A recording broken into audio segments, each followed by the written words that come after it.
Through the alleys I was chased by ghosts of the buried past. Guten Abend. Ich hoffe, jeder hat einen Kaffee. Everybody has a coffee or a drink. And is ready to start.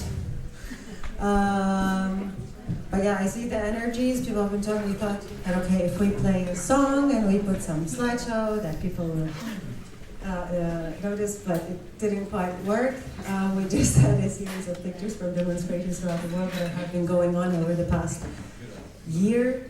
And I would like to start tonight by actually saying that to Iraq, the cradle of civilization, to Chile, Iran, Haiti, Syria, Hong Kong, Lebanon, India, Egypt, Sudan, Guatemala, Peru, and every other country that fell off my limited radar. Paris. That is not in Europe. Paris too, of course, Netherlands with the tractors, Germany with their with the demonstrations that are going on. Practically, what I want to say is that to the people who are the salt of earth, to the people who have been taking to the streets to say no, as the song was playing, to say no, putting everything on the line with hope that they will be the critical mass that actually makes the difference, that shifts the tides. We send them from our team a salute and a bow of respect. It is a grim reality that we live in today. From west to east, we are seeing more and more countries run by despots, by bigots, and literally war criminals. Fascist politics has grasped considerable grounds here in Berlin, as can be seen, but not limited to, the AfD, and in other countries of the European Union, which does promote itself as the fortress of democracy. But from the likes of Matteo Salvini and Boris Johnson to the more subtle ones like Sebastian Kurz and his Green New Coalition, partners who support the stance on fortressing Europe against immigrants and forcefully displaced persons, many of which who have been and are still being displaced by the destruction brought onto their livelihoods by Western-powered neoliberal capitalism that continues to steal their resources and fuel corruption of their supposedly independent governments, or to those displaced by proxy wars and their houses and cities reduced to rubble by weapons also produced here, or persons displaced by climate change, by disasters related to climate change, which is related to emissions that also we here produce most. I don't know how many of you heard, but in the past week, or few days, they have been talking a lot about the Green Deal that the European Commission now wants to pursue. $10 billion in 10 years, up to 290 million, I think they were saying annually, to be invested in European regions to help them transform so that by the year 2050, Europe is climate neutral. For me, one of the things that I noticed, that none of the reports that came out about this Green Deal, maybe it does, but none of the reports spoke about or mentioned the topic of climate displaced persons, or offering them shelter, whether offering them shelter, making asylum easier, or any kind of compensation as a target of this expenditure plan of countless millions. But this is not a surprise to anyone who comes from a reality of post or continuing colonization, because paying reparations for damages is not a thing that is considered as relevant or important for a just future that actually breaks with a systematic dispossession, because simply we are not equal. Understanding that we are not equal is the first cornerstone of understanding intersectionality. We are not born equal, and life does not give us equal opportunities, does not give us equal chances, does not give us equal freedoms, does not allow us equally to travel. And among the long line of inequalities, we do not enjoy equal recognition of our narratives, told of past histories or lived today about our being, let alone our intellectual and knowledge production projects, including on issues such as kinds and shapes, the next steps we want to take to deal with climate change. where every person matters and is aware of her or his role and importance, like the protesters in the images that I was showing. So why am I starting actually a plenary conversation that is supposed to be about intersectionality and climate urban action with talking about fascism and being stuck on the issue of immigrants? My God, can one be that much off topic? I don't think so. I don't think I'm off topic. I see it as follows. A, fascist politics, whether of the right or the left, because the left can be fascist too, feeds from dispossession, from dispossessing people first and nature second. It is a politics of systematic violence, camouflaged as goodwill, easy answers, that among the many effects pave the way for broad and specific policies and development projects that actually continue to increase displacement locally, here in Europe, in Paris, or internationally. And B, because cities, the geographies which our team in our research project we're focusing on, they have always been places of arrival and departure. They are translocalities. They are a mix, they've always been a high mix of cultures. In contrast to what fascist politics is talking about today in terms of Leitkultur and national identity, which has become such a normalized term. Leitkultur, for those who don't speak German, means like a leading culture. This term refers to social re-engineering agendas and politics that is finding more and more grounds around the globe. From German to American to Indian and Israeli politicians that have passed new nationality and citizenship laws and amended their constitutions, and it is in many places in between. Leitkultur and national identities are political programs to other certain segments that do not conform to that assumed dominant norms. Such politics legitimizes dispossession of people who do not belong to this assumed imaginary. We have to remind ourselves it's an imaginary, national identities are imaginary collectives. Be they everyday people or be they critical voices of the system and the discourse.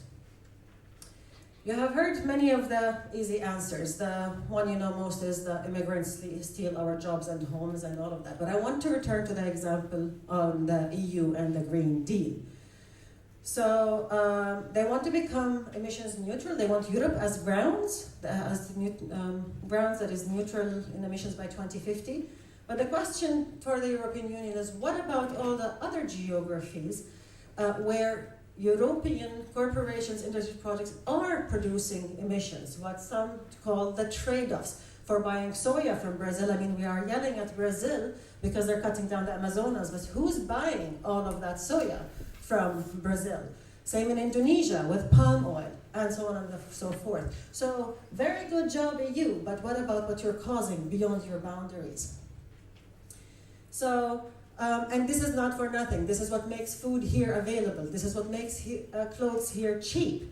This is what is needed so that microchips for smart devices and copper, nickel, lithium for batteries for the electric cars, which we all supposedly are going to drive, and all at low prices that in effect enable the average citizen here to go on vacation at least once, if not twice, if not multiple per year, and to enjoy securities of pension and the like, which people otherwise do not. I tried to find some illustrations on the trade-offs. How much emissions does Europe cause beyond here? But I couldn't find them, and I would like to ask you if any of you knows of any source who does that. Please do share. That would be very helpful for our project. And that brings me back to our project and our symposium and our plenary tonight. So, cartographies of the urban. So in contemporary endeavors and struggles towards a more socially just and environmentally conscious urban, maps are being used in many various ways and by a wide variety of actors to contest and reshape the status quo. In this plenary, we want to discuss how social and structural violence materializes throughout the construction of difference and the normalization of socioeconomic and political inferiority.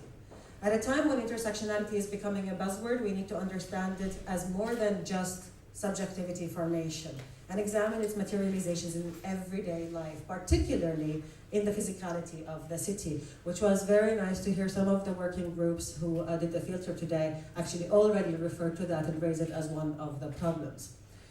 We need to discuss the problematics of intersectionality just as much as opportunities or possibilities, which requires us to resituate it into the histories of colonialism, indigeneity, and racialization. Along the conversation tonight, we plan to discuss what social questions and modalities can help us rethink and modify mapping tools and the ways we use them. Specifically, how mapping processes can be designed to communicate complex ethnographic knowledge through first-hand experiences and community involvement in the production of maps and visualizations. Therefore, we will start with a short video, a contribution by our friend Ilana Boltvinik, who is a visual artist and researcher and co-founder of the collective Tres and a professor at the Art and Culture Department at the Universidad del Claustro de Sor Juana, Mexico City. Please excuse my very bad pronunciation. Ilana defines herself as a professional scavenger and has conducted many projects around the issue of waste, highlighting the importance of intimacy for creating deeper understanding of social issues, injustices, and alternative consciousness and local political agendas. She has employed gaming as a tool to establish intimacy, including in mapping processes. Unfortunately, Ilana has been very sick recently, and she was trying to convince us not to show the video that nonetheless, in spite of her condition, she prepared, but we decided that she makes actually still some very important points, and we would like to show it, and we hope that these points come across. So, and afterwards, since in this plenary we also want to discuss issues of radical cartography and mapping and how it operates in terms of rethinking binaries and normalizing pluralisms, we will show, after Ilana's video, another short video contribution by Catherine D'Ignacio, who is Assistant Professor of Urban Science and Planning at the Department of Urban Studies and Planning at MIT. She's also Director of the Data Plus Feminism Lab, which uses data and computational methods to work towards gender and racial equality. Catherine is a scholar, artist, designer, and hacker mama who focuses on feminist technology, data literacy, and civic engagement. In her contribution, Catherine will talk about her book, Data Feminism, which is authored together with Lauren Klein, and the main concepts in it. Which I'm reading and I'm reminding myself, okay, I had pictures for all of these people. How come I forgot it? Okay, and now because this is programmed, it's not gonna fast flow. There'll be a nice picture from Berlin after this one. Now we'll move on. So, Catherine will talk mostly in her presentation about her book, Data Feminism, which she authored together with Lauren Klein, and the main concepts in the book. So this is Ilana, this is Catherine, and after Ilana and Catherine, because we will move back into the room and stop being virtual, we will start with Imeh. Imeh is a climate activist in Berlin and part of the BPOC Environmental and Climate Justice Collective in Berlin. She is invested in thinking about interrelatedness and interdependence inherent in the human-nature relationship and interrogating issues of injustice and the continuous presence of racism and colonial continuities in the climate crisis. From there, we move to our second speaker, Keisha-Khan, who is an associate professor of Africana Studies and specializes in the critical study of race, gender, and politics in the Americas, with a particular focus on Black women's activism, urban geography, and questions of citizenship, feminist theory, intellectual history, and disciplinary formations. And she works on the interrelationships between scholarship, pedagogy, and political engagement. She has conducted extensive research in several countries and has recently completed her last book, Black Women Against the Land Grab, The Fight for Racial Justice in Brazil. And if I remember correctly, I not mentioned here, you are also a member of the Unequal Cities Network, which works on these questions, some of these questions. And last but not least, we will hear a short input from Cindi Katz, who is a cultural geographer and professor in the doctoral program in Earth and Environmental Sciences at the Graduate Center of CUNY, where she is also affiliated with the programs in environmental psychology, women's and gender studies, and American studies. Her research concerns social reproduction, the production of nature, the workings of the security state in everyday environments, the privatization of the public environment, the cultural politics of childhood, and the intertwining of memory and history in the geographical imagination. She has published widely, and those who know her well know that the term Mary Sunshine should have been Cindi Sunshine. So, without taking much longer than I already did in this introduction, I would like to proceed to the video contributions, but would like to add 2 short remarks. First, I would like to extend a very, very warm thank you to the students who run this place, Plavi, for their responsiveness on such a short notice and giving us the place and in being great hosts and helping us around and making everything available. Thank you very much for your support. And speaking of support, I must thank all the team at K-Lab for all the ideas, thoughts, and fun, making the past months really fun in putting together this symposium. The second remark, I would like to explicitly mention what I assume is obvious, or will become as the discussion on intersectionality, social reproduction, and diaspora, and so on continues tonight, which is that no, I am not objective. I am a product of the experiences I went through, and I do not claim objectivity. I do read and interpret happenings and theory through my subjectivities, and I am aware that my follow-up questions will come through that lens, and this is why I would like to genuinely ask you to be part of bringing out the questions and bring life to our concept of fishbowl. We will have 2 chairs empty there. Any of you feel free when we start, after we finish the inputs and we start the discussion, to come up and pose questions and engage in direct talk with the speakers, or if it is too hard to move because we know we are sitting a bit too tight, please just give us a sign and we will pass a mic to the back. And closing on a note of objectivity and subjectivity, I want to say that I personally ascribe to the phrase objectivity is overrated, which I picked up from my very dear friend Poonam Khosla, who was supposed to be with us tonight and throughout the symposium, but she has had a medical condition that stopped her from being with us.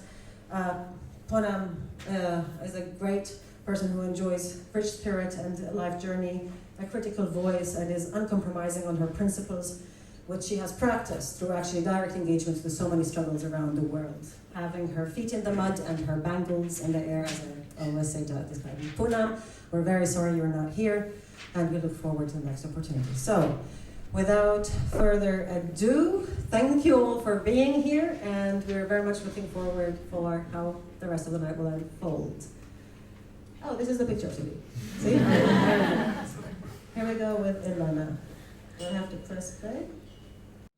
Hello everybody, I'm Ilana Boltvinik. Today I will be talking briefly about the relationship between waste, space, and urbanities.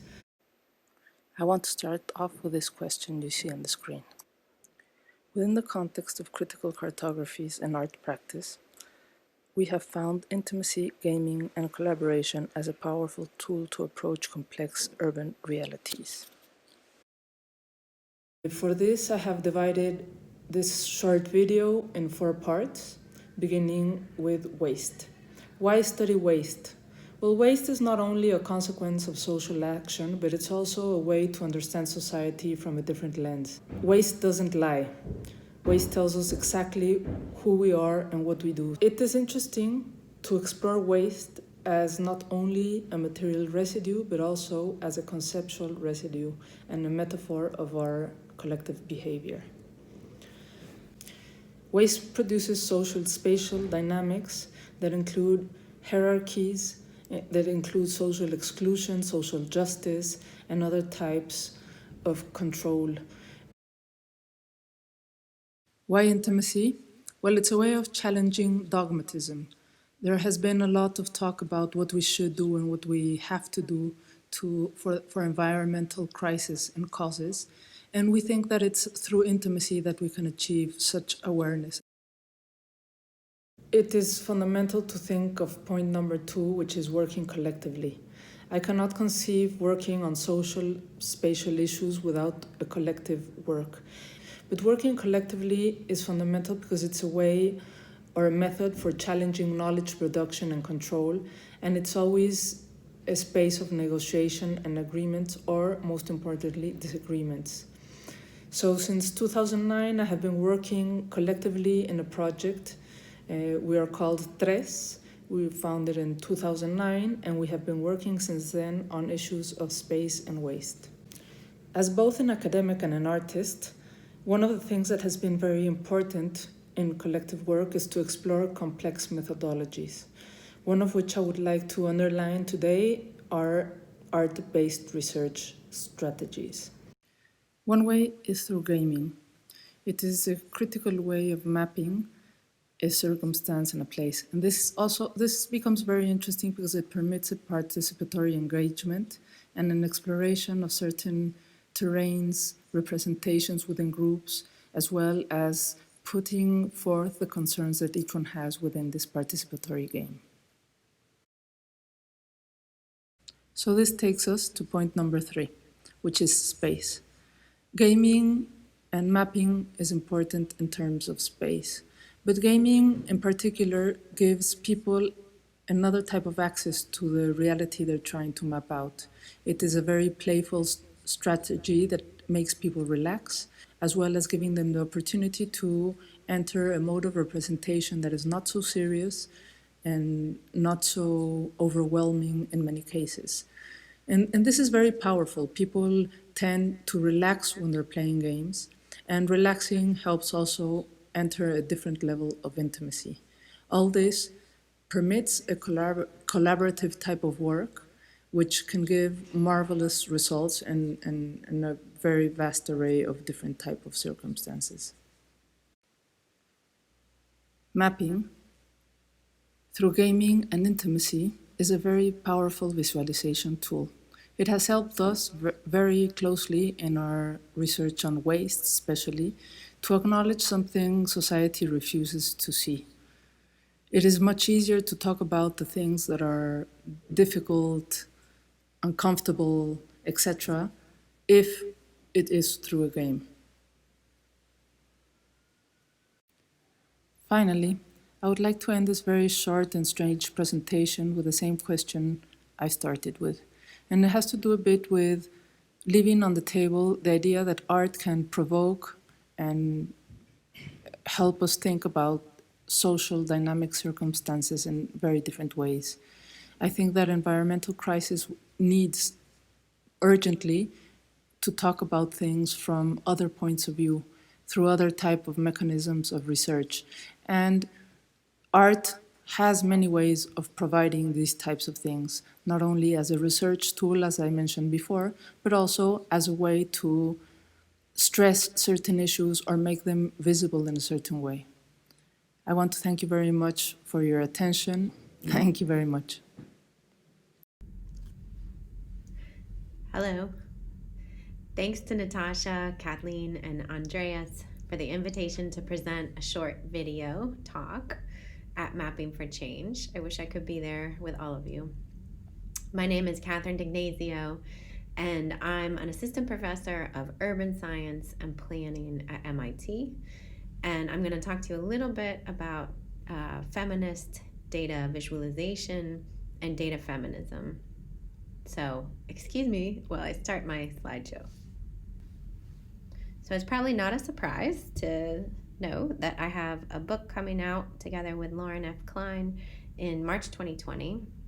It's called Data Feminism, but it didn't start as data feminism. First, we started writing about feminist data visualization, and we came to it in slightly different paths. But for me, I came out of being a student at the MIT Media Lab around the 2012, 2014 timeframe, where there was a huge amount of hype around big data, machine learning, artificial intelligence, as there continues to be now.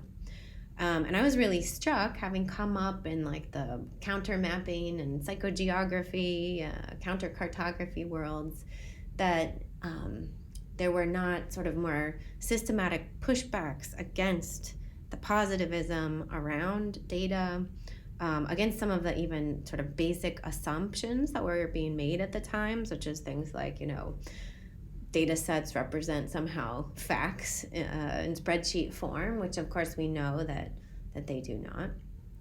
And that was what originally led Lauren and I to write our piece for IEEE Viz called Feminist Data Visualization. But then as we reflected on that, a visualization is an output of a process, just as a map is an output of a whole process where you have asked some questions and you have gathered data and you have analyzed it and you've chosen how to display it. And we thought very strongly that, you can't have a feminist data visualization without looking back across the entire process, across the whole pipeline. And so that's sort of how we expanded the project in a way backwards, to really think about the question of what might a feminist data science look like. And so that's really the question that the book tries to answer, is that are there ways to both use and possibly to refuse data that don't uphold structural oppression? Like, is there any hope, basically, for data? And then what needs to change about our current practices to get there? And so a lot of what we did is look across fields like human-computer interaction, feminist approaches to GIS and cartography, there's feminist economics, like there's the whole range of really amazing feminist thought. We didn't look at all of it, I'm very sure. But to think about how do we draw those thinkers in and leverage their thinking and their actions in this new era that's not new of data and computation.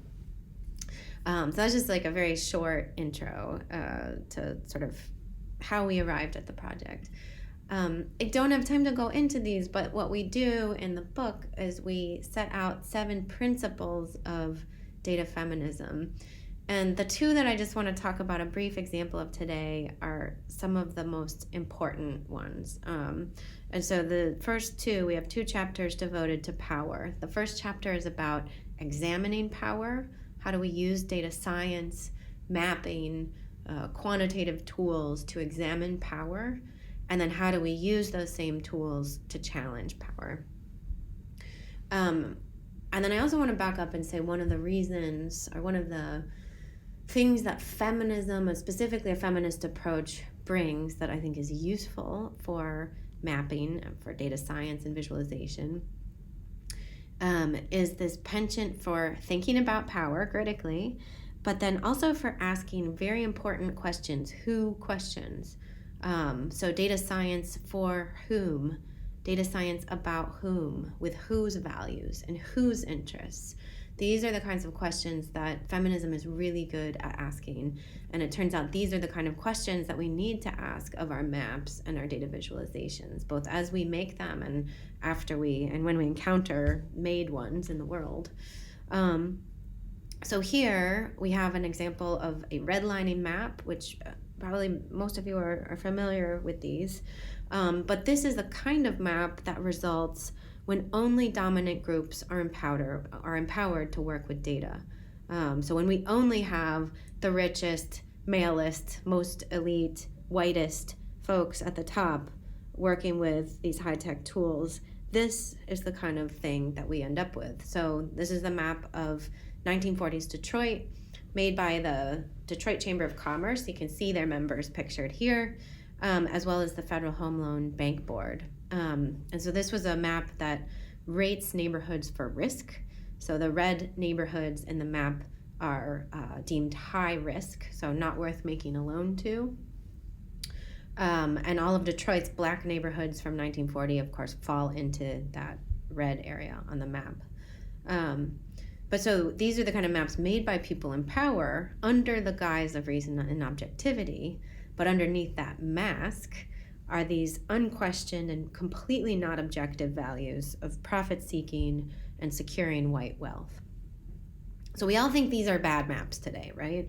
But I think it's really important to look back at them and think about how they represent the big data sorting techniques of their time. So first, they were very high-tech. They used the most advanced technologies. Second, they were scalable solutions to the quote-unquote problem, right? The problem of who do we make a loan to. So they were deployed across the nation. This was federal. And they ensured that wealth remained attached to the racial category of whiteness. And then third, their results were presented in clear, crisp, gridded views from above. they have the appearance of objectivity, and they don't even hint at the way that their data was actually collected. Basically, like white guy bureaucrats walked around neighborhoods with little forms, making just handmade marks on forms and rating neighborhoods on like how clean they were, how much trash they saw in the street, and how many ethnic people they saw walking around and heard speaking different languages and so on. So very sort of unscientific. It's sort of through the eyes of the white male bureaucrat kind of data collection. So these maps weaponize technology, and they weaponize objectivity and the visual conventions of objectivity in the service of preserving the status quo. So they're what Ruha Benjamin would call imagined objectivity. So again, this is why I put the picture of the guys here, because it's really important to think about who is behind this map, whose identities, whose perspectives are represented by this map, who did the work. These dudes did the work. But so what happens when people and communities do their own analysis and make their own maps? In 1970, the Detroit Geographic Expedition and Institute released their own provocative map. And I just want to do a shout out to Cindi Katz, if she's there in the audience. Hello, Cindi. She knows and has written much about this project. And so the map, released by Gwendolyn Warren and the Detroit Geographical Expedition, was titled "Where Commuters Run Over Black Children on the Point's Downtown Track." So it really starkly shows where many Black children were killed. But just even gathering the data that the community already knew to be true posed a really difficult problem. And Gwendolyn Warren describes in the report how she developed relationships with, quote, political people in order to use them as a means of getting information from the police department in order to find out exactly what time, where, how, and who killed each child. In the book, in Data Feminism, we talk a lot about this lack of data, missing data, data silences. It turns out that there are many things, often having to do with women, with children, with families, with people of color, with marginalized groups, with trans people, that we just simply do not care about. It's not profitable enough to collect data to sort of measure these kind of phenomena. But so, the reason it ends up being collected and published was because of this unlikely educational collaboration formed between Black youth, led by Gwendolyn Warren, and white male academic geographers who provided technical support to the community to do their own mapping. And so this is one of these cases of using data, in this case data collection and also its analysis and presentation, to challenge power. Even just the act of collecting counter data, of filling in some of those data silences, is a way of challenging power. It's a way of demonstrating, hey, this thing is happening, it's systematic, it's structural, and we have the evidence to prove it. So let's sort of end there. So these twin principles, examining power, challenging power, in both of these, we want to raise the question of perspective. So data science by whom, mapping by whom, for whom, with whose data, with whose values, and so on. And so if there's one question or provocation that I would put out there to you all today, it's thinking about how do you keep that question of who central to your own investigations in the symposium. So thinking about who are we, who are you, who are the people that are doing this work here today, who's not present, who needs to be here, who is it for, whose values are being mobilized, and so on and so forth. So my short tidbit of advice would be to ask who questions and continue to ask who questions at all stages of the process. So thanks very much, and I wish I could be with you, and I look forward to hearing some of the results that come out of the gathering. Thanks.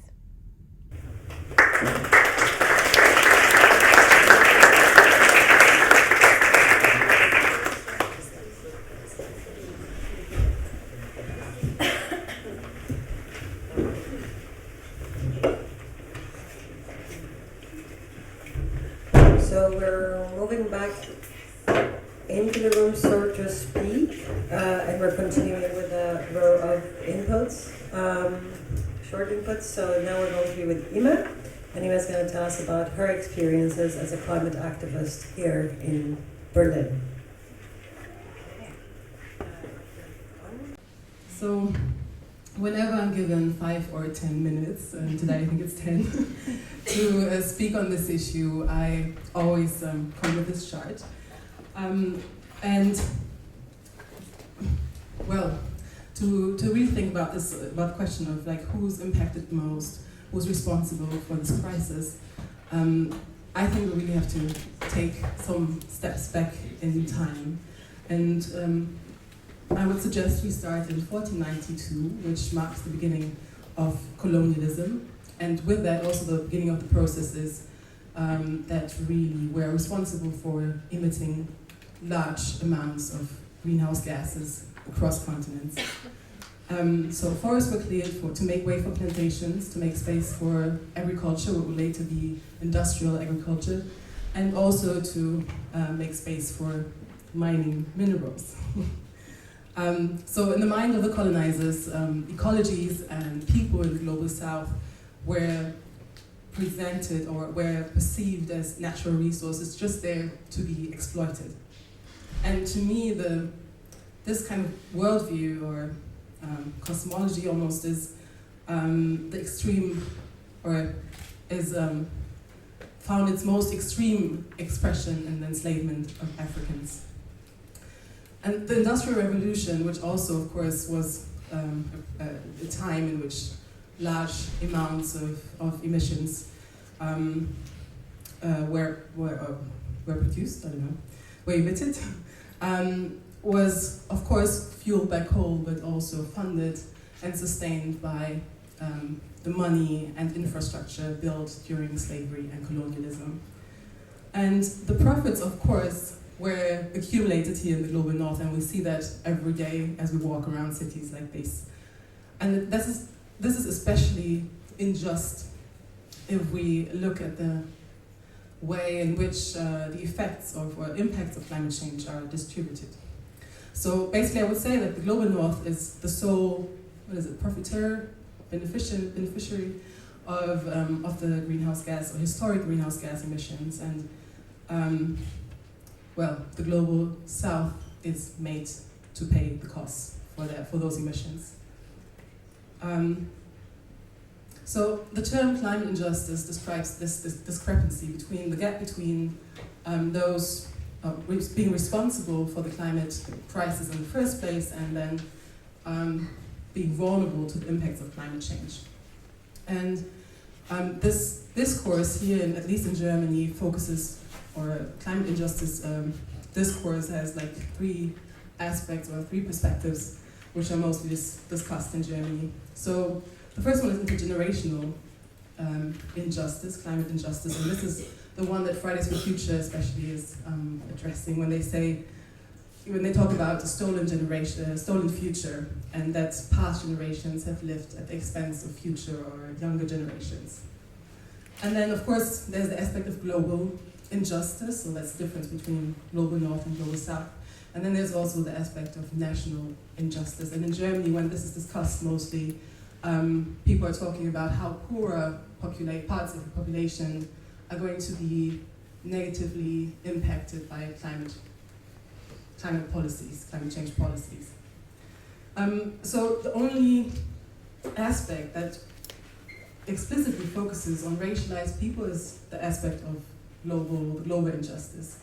But in my opinion, all of these aspects are and can and should be linked to racism.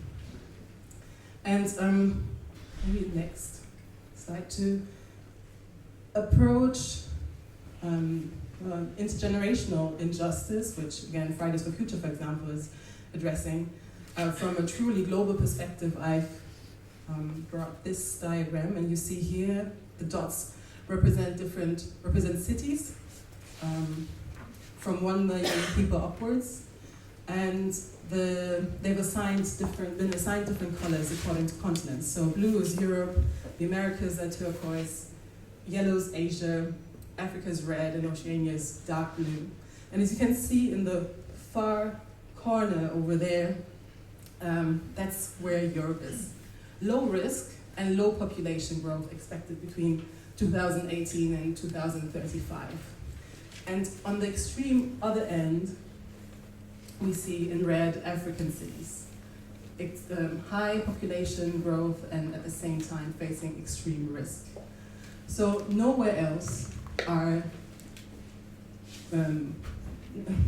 basically this means that nowhere else are people going to face extreme risk as on the African continent. Also, nowhere else are younger and future generations going to be impacted as much as on the African continent.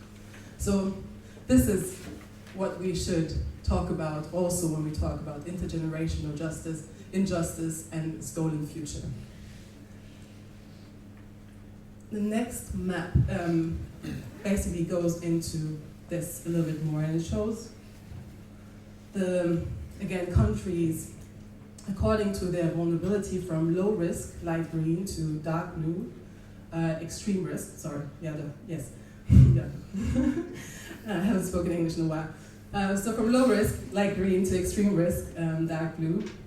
And as the colors already suggest, countries of the global south are 2 to 3 times more vulnerable to the impacts of climate change than countries of the global north. And that is especially unjust if we consider that the global north is responsible for more than 3/4 of historic greenhouse gas emissions. And this emission debt continues to grow.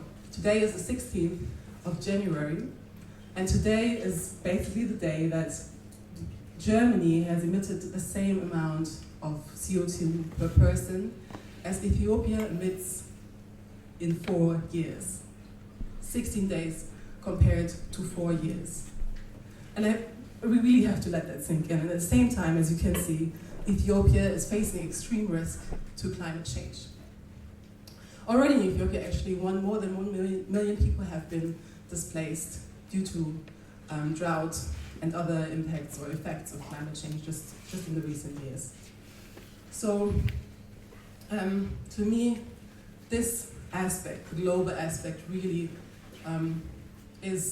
presents the greatest injustice of this crisis that we're facing. And as you can imagine, the list of countries where people will be forced to migrate is very, very long. And estimations are that by 2050 already, so that's 30 years, 50 to 200 million people will have to migrate, and some of them, most of them within their countries, some of them leaving their countries behind. Small island states, and the Maldives is one of them, are already buying land elsewhere and negotiating with countries to resettle their populations. So this is the destruction of entire nations, and in my opinion, this is genocide, and we should really call it that.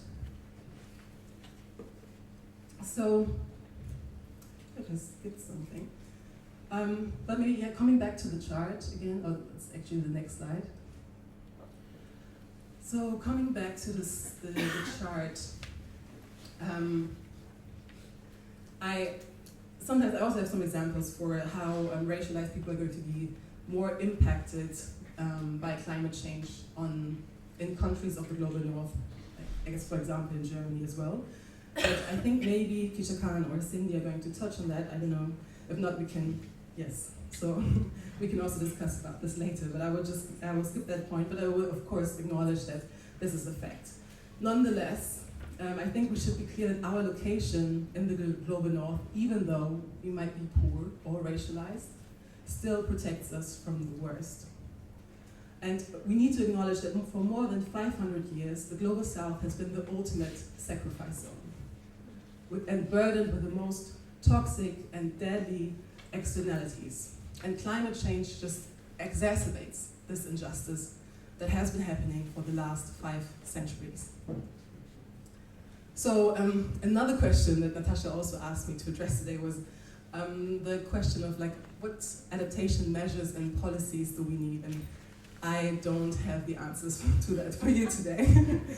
But As you might come up with ideas in the next couple of days, I would like you and all of us in our lives and whatever we do to consider these questions. To consider how our designs, how our ideas are going to impact the most marginalized in those countries or communities where they're going to be implemented. And to consider how our ideas are going to affect or impact communities in the Global South. And to really ask ourselves, what materials are required to implement these things? Where do they come from? How are they produced? And also, which ecologies and people in the Global South are going to be harmed in the process? Because all of these solutions, also discussed in the Green New Deal, from power to X and everything, these resources come from somewhere, and the mining of these resources are hurting the people I've been talking about today the most. And to me, well, as we look for answers to these questions, us localized and socialized in the Global North need to be aware not to follow the same principles that got us into this mess in the first place. And that's why I always put up with climate change at the very top of this chart of a mess, basically. Western cosmovision. And what I mean by that is the Western dualism that tells us that we are somehow separate from all the other beings on this planet. And finally, that also leads to the point that climate change is not a singular issue. And to really confront the root causes of climate change, we really have to start developing different relationships, not only with each other, but also to all the other beings inhabiting this earth. Yeah, that's it for me. Let's start. Thank you.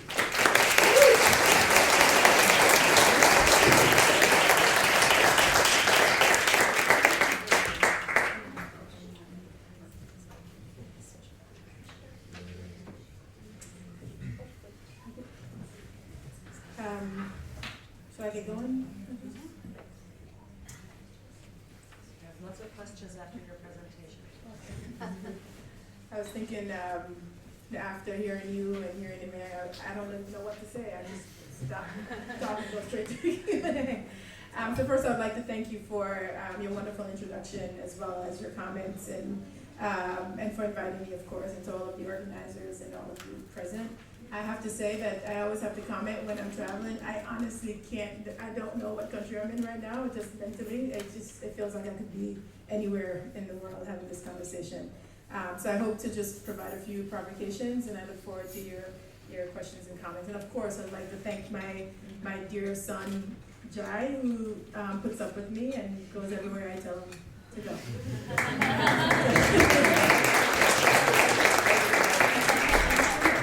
I'm always hoping, that something will seep in, and he is definitely becoming a Black feminist. So, just in thinking about our conversation, for a few key texts on intersectionality, I won't go into depth about what all of the theoretical debates. So there's so many threads, but I just wanted to recommend a few key books by Claudia Jones, as well as Carol Boyce Davies' book on Claudia Jones, Kimberly Crenshaw, Angela Davis, of course, Patricia Hill Collins, Jennifer Nash, and others. If you want to ask me afterwards, I can tell you more. So to begin, just as a note of just a brief biography beyond what Natasha noted, I'm trained as a social anthropologist, firmly grounded in feminist and Black radical thought. And while much of my current professional work takes place within the university, I consider myself to be an activist first. For over 2 decades, I've been committed to producing data that represents the claims of social movements, drawn from anthropologist Charlie Hale's definition of activist research, how I arrive at my research questions and objectives, collect data, and write up the research findings have been consciously shaped by the expertise of the activists I work with. I've been deeply intentional in advancing the liberatory project at the heart of struggles for Black land rights and housing justice, asking myself, if I am not working toward an anthropology for liberation, then to what end? This is evident in my first book, Black Women Against the Land Grab, The Fight for Racial Justice in Brazil. And as I discuss in a book I'm completing right now, Anthropology for Liberation, Research, Writing, and Teaching for Social Justice, this liberatory work can involve activist-engaged collaborative research methods, co-thinking and collaborating writing, public scholarship, as well as teaching.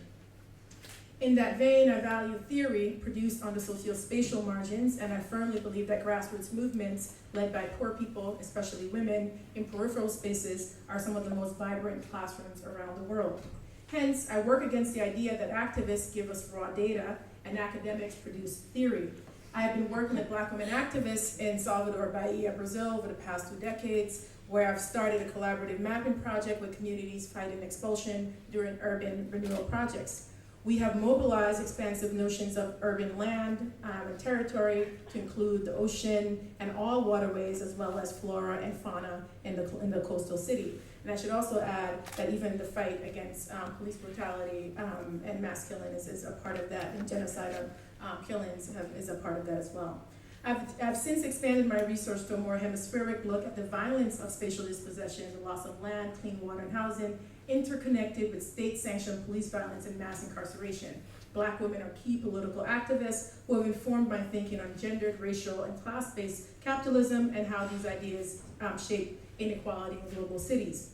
For example, in another book that I'm working on, Evictions and Convictions, the gendered racial logic of Black dispossession in New York City, I look at the stories of women such as Jamila El-Shabazz, who on May 4, 2011 was violently kicked out of her apartment in the Bronx. The police raided Jamila's apartment and arrested her after finding 45 cups of eggshell powder, the high priestess used in Yoruba religious ceremonies, which later tested negative for cocaine. After spending a week in a Rikers Island jail, she returned home to find that her apartment had been sealed off and her family ordered to vacate. This is just one example of the thousands of nuisance abatement actions locking Black and brown people out of their homes each year, leaving them with little recourse to fight against their evictions. Sorry, this guest thing just came up on my computer. A crucial part of tough and effective policing in New York, especially in neighborhoods undergoing rapid economic redevelopment, such as the Bronx and Harlem, these actions have contributed to mass displacement and an increasing homeless and prison population. This example also documents the human dimension of the interrelationship between violent policing, incarceration, and eviction tied to the overdevelopment of urban lands that have devastating environmental consequences in a city predicted to be underwater sooner rather than later. The research also examines the unexpected and unexplored correlation between housing eviction and mass incarceration in gentrifying neighborhoods. So I've begun to map stop and frisk and incarceration rates in the city. For example, among the 45,000, almost 45,800 estimated documented stop and frisk in 2014, for example, 2,865 were female, of which 1,421 were Black. So this extraordinary number of policing, and there's also a lot of police data that might even exceed, in some years, almost 70,000, mostly Black and brown folks with no weapons on them who were stop and frisk. Right? So this extraordinary level of policing has meant that predominantly Black and brown neighborhoods across the city, Brooklyn, the Bronx, and particularly Harlem, emerge as major feeders of women prisoners. However, this data tells only a partial story of how Black women experience state violence and the extended consequences of that violence. And this is where I think ethnography, interviews, exploring archival documents, etc., matters greatly. I have found numerous cases of women such as Jamila who lose their homes after violent police encounters, even when they were able to prove their innocence. I also plan to collect more of the narratives available in police reports, eviction case files, and prison surveys to show precisely how housing evictions operate in tandem with militarized policing, resulting in homelessness, incarceration, and even death. So moreover, talking with Black women leading movements against policing and evictions, especially an increasing number of trans women who have experienced incarceration and homelessness, and whose experiences are oftentimes not visible in official documents and in mass data, I think is also important. So for example, in the case of trans women, oftentimes they get represented in a collective group as women, and it doesn't show the nuances of how they experience that kind of violence. And I should say, that to draw from Poonam's work, part of what I'm most interested in is precisely how these violences, and drawing from Imeh's previous comment, is how these violences are deeply and profoundly interconnected. So you as Black feminist scholars have begun to give more scholarly attention to the militarization of state and local police forces in urban communities. My research takes place within a national discourse around the effects of militarized policing that frames it primarily as torturing Black men and boys, despite Black women and girls also suffering similar violence. However, their experiences with state-sanctioned police terror and violence, as well as participation and leadership in anti-violence struggles, remain largely invisible and understudied. So my analytic focus on issues such as gentrification, evictions, foreclosures, public housing demolitions, and public school closing reduces the exceptionalism of policing as only on-the-street encounters. So as Didier Fassin, for example, asserts, it is crucial to examine the, quote, invisible manifestations of violence and under-recognized forms of discrimination that enforce an unequal social order along with militarized police forces. So partly what I'm arguing is that if you're only waiting for Black women to die in pools of blood, you'll never understand how Black women are dying on a mass scale. So even that data will show that it's just a small percentage of those who are getting stopped and frisked, but what does it mean for them to be experiencing violence on a mass scale, right? And in the same way that we're waiting for a tsunami to destroy Black and brown communities, it doesn't allow us to understand the multiple ways that they're experiencing violence on an everyday basis that's not the exceptional moments of extreme, even environmental violence. So drawing from previous research experience in Brazil, my work on evictions and convictions is necessarily feminist and transnational in scope. An analytical and ethnographic focus on evictions and policing in cities requires us to think critically about how Black experiences with violence in the US, and I would say probably around the world, are not disconnected from the state violence taking place in Latin American and Caribbean contexts. Anthropologist Leslie Gill, for example, has written extensively about on the School of the Americas that provided the space for the circulation of ideas and practices for how to torture and eliminate enemies within and counterinsurgents, the poor, Blacks, indigenous peoples, students who challenge the boundaries of the democratic distribution of citizenship rights and resources. I'd like to say that on the last international trip that I went to the Critical Geographies Conference, and I took my son, I was interested to learn about these activists within the city of Athens that I would say probably, I was looking at the police officers and wondering why they were in war gear and had grenades in their hand. And I would say, you could argue that urban policing and even in European cities targeted activists. They're also a result of practices that have been circulated from them participating in the wars in the Middle East, and that these Western states are not immune in terms of thinking about how they access knowledges around torturing and punishing anyone who tries to push the democratic borders of the state.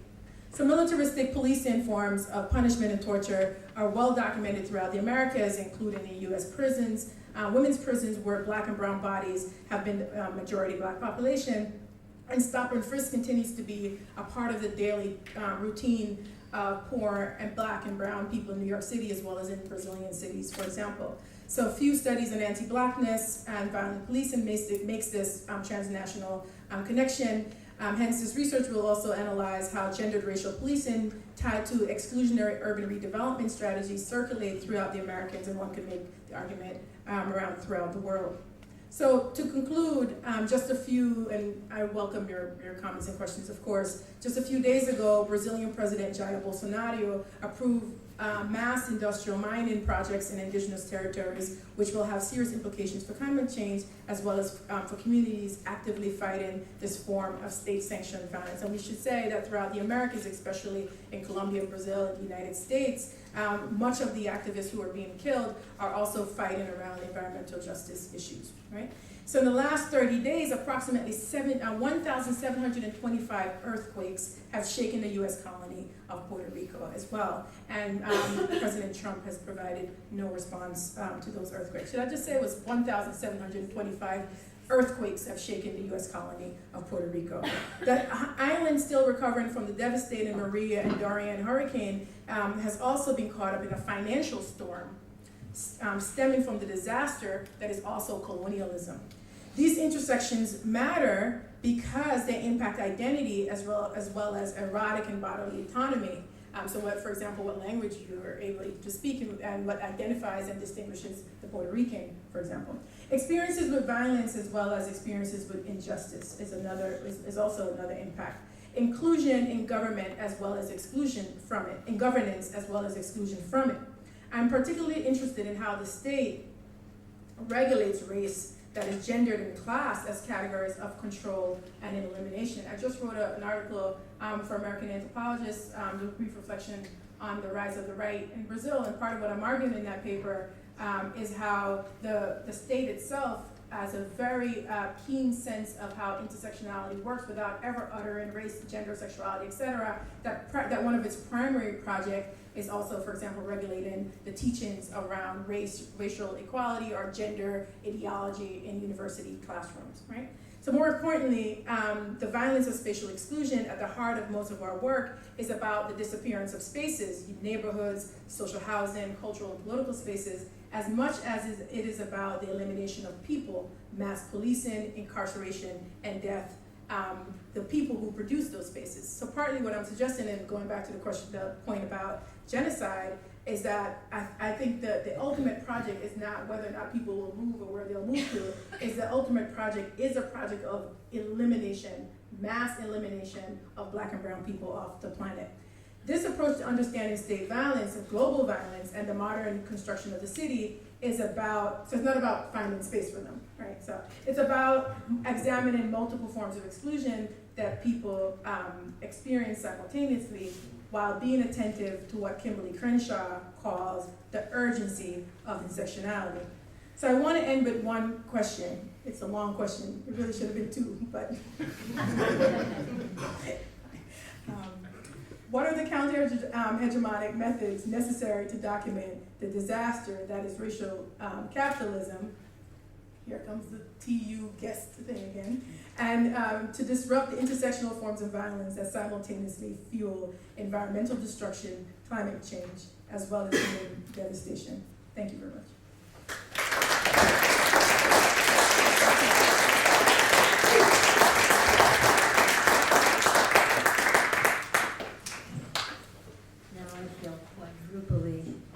Unnecessary. But thank you for inviting me. Thank you for these profound and inspiring talks. And thank you all for being here on a Thursday night. I thought it was Friday already. I'm going to speak briefly about three interconnected ideas. One is mapping, is a kind of radical cartography, but mapping as consciousness raising, to use an old term.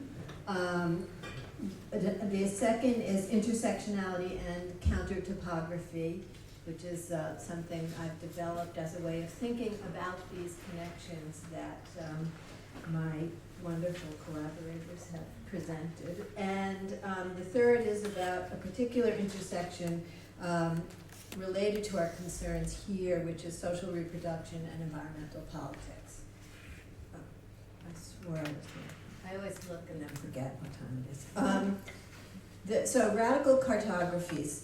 There's two parts of this, is the whole idea of mapping as consciousness raising and maps as consciousness raising. And we've certainly seen some this evening already where you look at it and you think, oh, that's how the world works or is working or is unworking. And so you imagine something different as a result of seeing that. But mapping as consciousness raising, I want to think about the sharing of skills of map making and to debunk the whole idea of what a cartographer or what the expertise of cartography is, because everybody is always imagining space and the spaces in which they move and how we move, and those are maps in themselves. But to undo that sort of professionalism and think about skill sharing with activists and community groups, with kids, with school groups, with students. Maps could be simple line drawings, including mental maps, including how do you think Berlin looks? Where do you imagine toxic waste is or isn't. Where are the effects of climate change felt the most? These are imaginative cartographies that enable us to organize in different ways.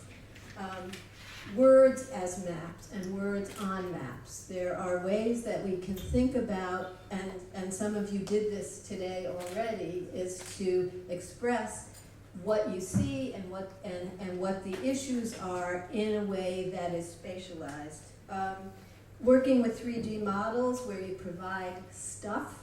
I've done this with kids in my research in Sudan, where I gave them the elements of the village that we lived in, which was straw and dirt and water and seeds and stuff, and that said make the village, and they did, and some of them just made a very simple sketch, and others of them made elaborate worlds with irrigation canals and rivers and such, or laying information on base maps, including the dreaded Google map.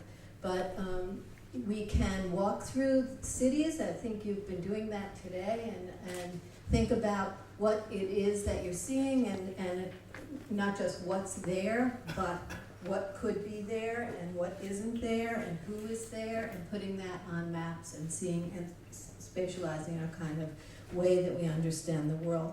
Some of my inspiration for this is the radical geography project of the Detroit Geographical Expedition and Institute, which I've been inspired by, and that's what Catherine D'Ignasio's One Map from Gwendolyn Warren is. I've been collaborating with Gwendolyn inspired by Gwendolyn forever, been collaborating with her for 8 years in making new maps and thinking about how, forgive me because it was a 60s project, so the professional geographers and graduate students called the community members folk geographers, but they were people who knew their world, who knew that kids were being killed at these intersections, who knew those intersections were produced by highways that divided Detroit so that the white rich people could get out of town and take the capital and the industry with them and put exit ramps in the black neighborhoods. And so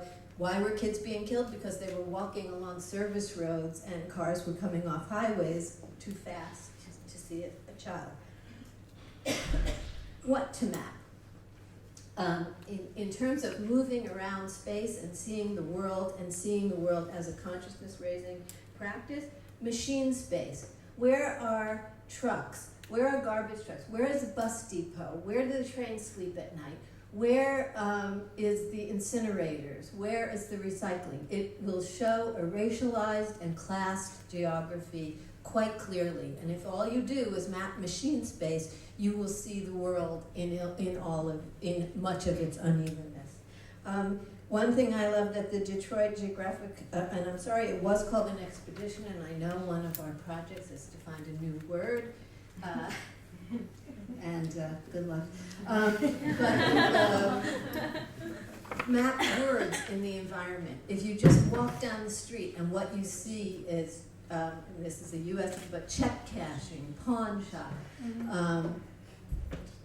what kind of beer labels there are. It tells you about the class formation of that area and what you don't see when you walk in a wealthy neighborhood. So mapping words. Mapping, and this is connected to the machine space, but not just facilities and materials. Mapping displacements by all means, and I'll talk about that a little bit more with the counter topographies. But mapping those displacements across north and south in the way that Natasha and Keisha-Khan were mentioning. Mapping danger. And what is the definition of danger? And that goes back to Catherine's question of who. Who thinks this is dangerous? So danger from cars, danger from garbage in the streets, danger from playgrounds filled with broken glass, or danger from other people. And Caitlin Cahill did a project a long time ago on a streetwise guide to the Lower East Side, a gentrifying area, a now fully gentrified area of New York City, where she worked with kids who lived in public housing who thought that the dangerous area was where the gentrifiers were, and the gentrifiers were petrified of their neighborhood. So danger itself is not, obviously, it's not an objective condition, but so mapping crime and mapping accidents that involve children are very different projects and important ones. We already talked for 10 minutes.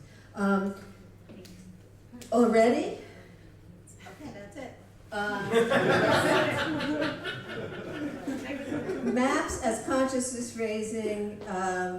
All maps are interested. Those of you who are geographers and took Cartography 101 know that maps are projections. The Earth is round-ish, and so any map is a projection, but they're also projections of what it is that matters and who made them, in whose interest, what are the data sources, all those questions of power. What can we learn from maps, for example, of tax arrears, of landlord abandonment, of luxury construction, of noxious facilities, of homeless people? Every year in New York, there's a count of how many people are sleeping on the street and where. What does that tell you? How hideous and uneven and unequal capitalist cities at the center of the universe are. Elevations, in relation to sea level rise, and play spaces or soup kitchens. All of those are very different sorts of cartographies. And who gets to see them?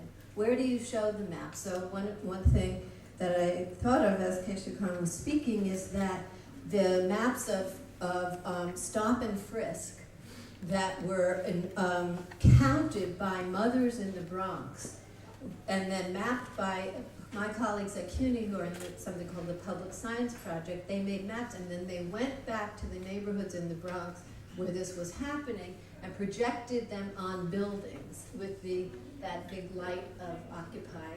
I forget what it's called, but it was the projector light.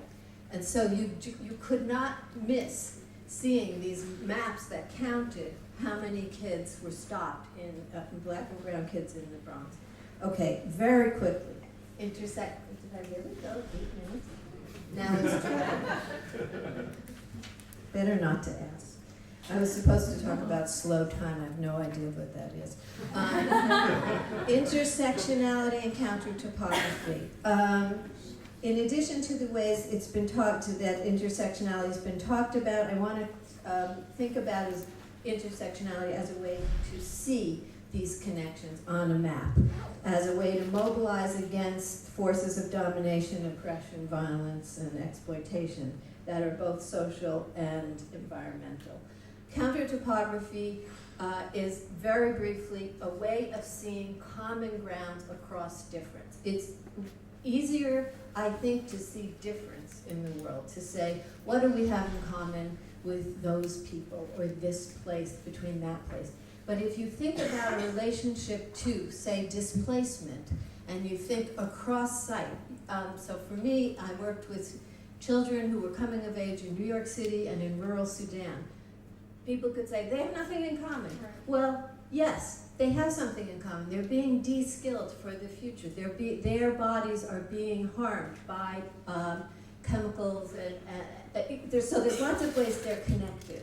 There's obvious ways that they're different, but showing the connection is a way to organize that's translocal, that crosses scale, so that you can look at displacement from different buildings, and you could look at displacement because of the Dakota Access Pipeline. You could look at displacement because of climate change. And then what kind of maps would you make from that sort of displacement? And how do you then think of a politics that could connect people pushed out by gentrification and pushed out by oil development or pipeline development?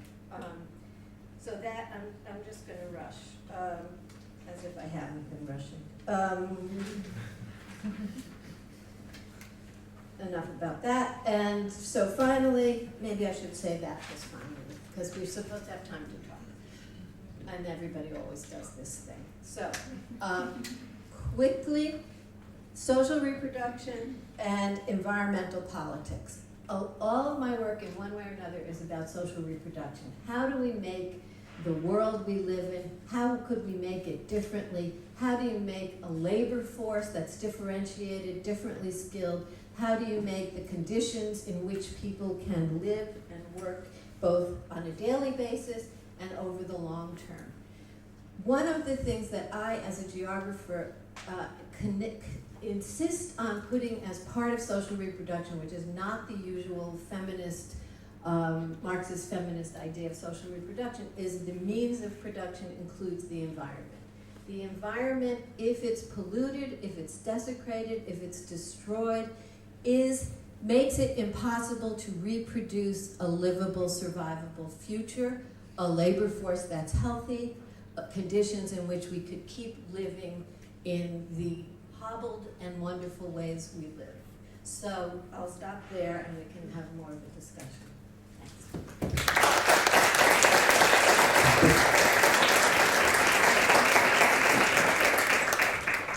So I'm supposed to be doing timekeeping, but I was just so drawn into the conversation that every time, only when you're done, I go like, oh, okay, I should have given a sign. Too late.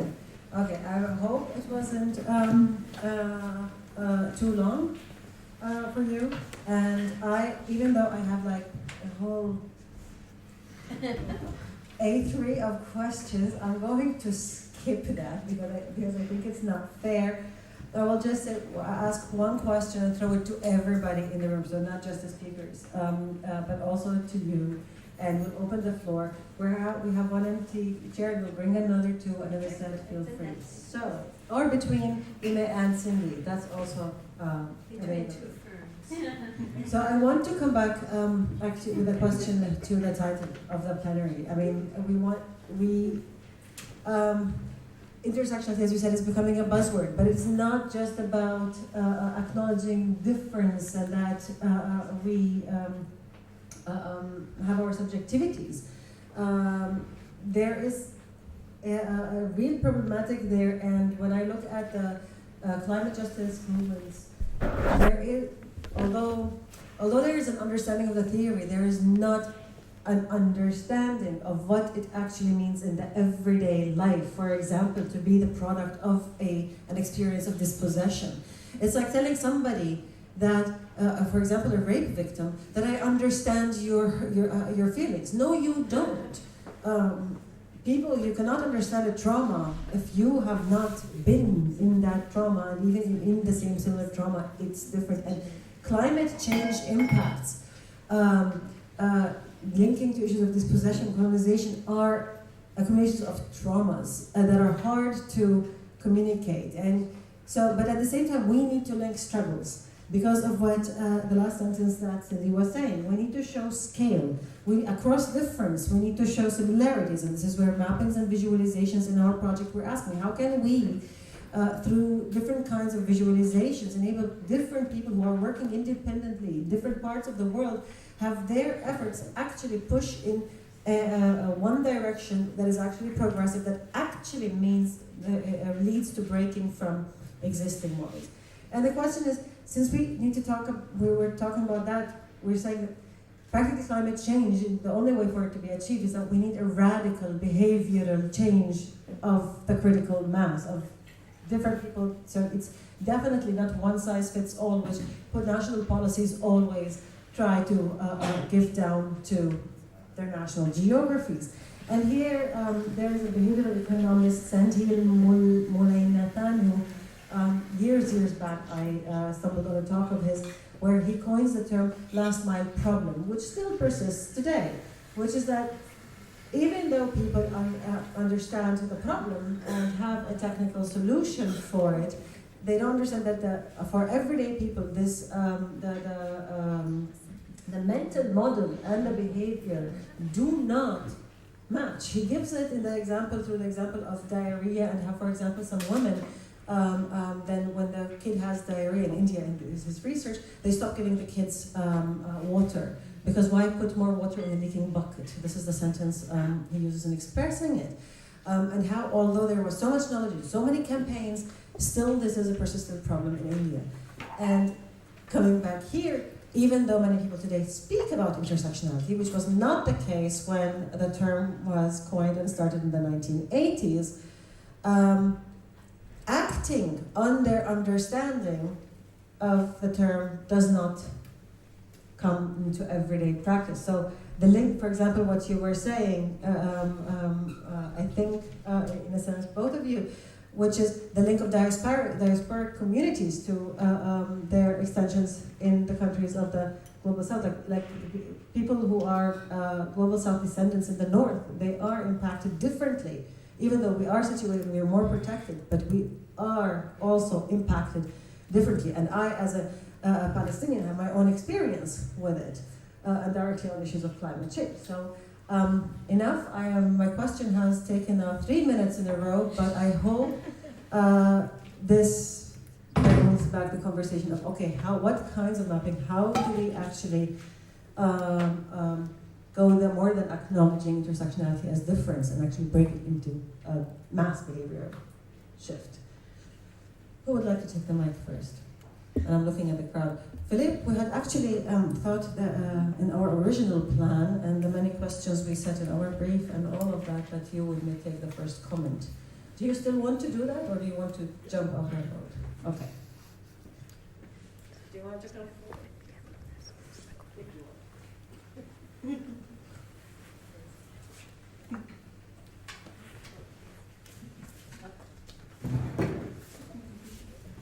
I think I want to do a comment under the form of question.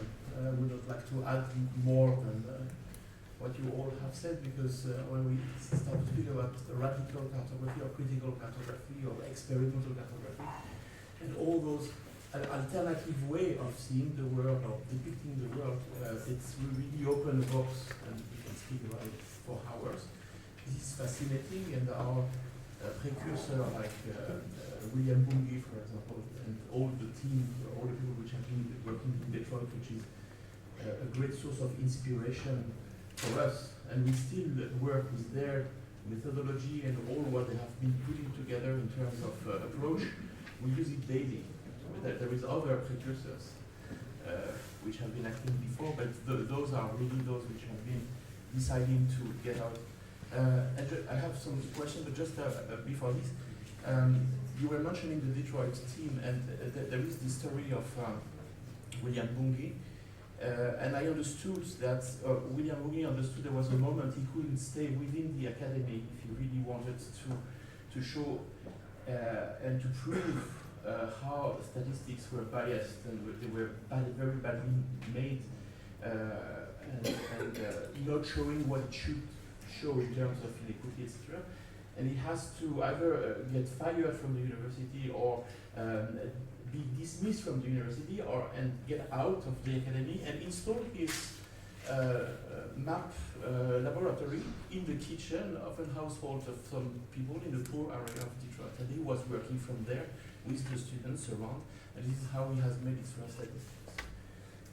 I met him once before he died, and I think it was really the most incredible geography lessons I have had, and I'm always thinking when I'm implementing myself the methods, how courageous he was in the context in the 60s when he was doing this. And he's, for me, typically the radical cartographer that has been showing that it was absolutely possible to show the world differently, and you have expressed it very well. And I'm myself considering to work within the world of radical or critical cartography, and now we say experimental because, you know, after being very critical, we are being critical is one thing, and then if you are critical, you have to propose solutions. So we named ourselves experimental cartographers because we were trying things, and sometimes it's working, and sometimes it's not working. I will have a lot to show on this aspect to you. I refer to the website where we are publishing everything. It's called visioncarto.net, and here you have all the material, and you can make your opinion by yourself. But my question is to all of you: have you been trying to work on methodology, to work on specific visualization and representations to show what you wanted to show, each in your fields, and if you can just tell us a few words on how difficult it was, for example, how difficult it was to imagine a new way of expressing yourself graphically with visual representation, inventing a new, we say in French, écriture cartographique. We mix the word écriture and cartographique, like a new writing in cartography, because we know that we don't like conventional maps, because we know how subjective or biased they are. But I know also that it's extremely difficult to invent the new way of showing the world. So if you could just give a little sense of your experience, I would be very grateful, because this is what is interesting. Critical cartography, two-phase. First, you deconstruct the space. You deconstruct it so that you show to the people how it's built, like you dismantle the engine of a car. But this is it, and this is words. You can say the word is macho or sexist. That's one thing. After you have said that, if you don't act, it will remain macho and sexist. And it's the same with all the indicators we are working with. The word is unfair, but what do we do? And we show the map, and what do we do after? So we will say that the maps are the orthodox map or the conventional map. They are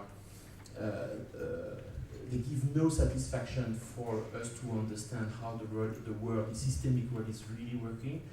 What are we able to propose, and what are the tools we implement for that? Okay, and maybe I'll add to that, if you haven't tried something new, what would be your ideas, imaginary ideas of how maybe that could be tried? Or even how it was difficult or... Your images were I didn't make them.